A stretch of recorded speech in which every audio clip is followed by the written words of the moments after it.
আছে না নাই মান হাব্বা লিল্লাহ ওয়া আবগাদা লিল্লাহ ওয়া আ'তা লিল্লাহ ওয়া মানআ লিল্লাহ ফাকাদ ইসতাকমালাল ঈমান ইন্নাস সালাতি ওয়া নুসুকি ওয়া মাহইয়ায়া ওয়া মামাতি লিল্লাহি রাব্বিল আলামিন।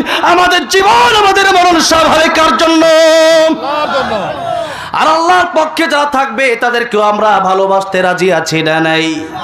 কারণ কিয়ামতের কঠিন ময়দানে আলেমকে ভালোবাসার কারণেও আল্লাহ রাব্বুল আমিন জান্নাতের মেহমান বানিয়ে দিবেন। নবী বলেছেন, কুন আলিমান আও মুতাআল্লিমান আও মুস্তামিআন আও মুহিব্বান লা তাকুন খামিসান ফাতাহলিক।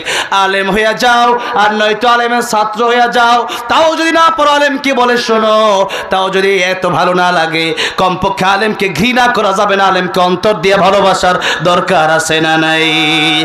আর যারা আলেমকে ঘৃণা করবে নবী বলেন লা তাকুন খামিসান ফাতাহলিক।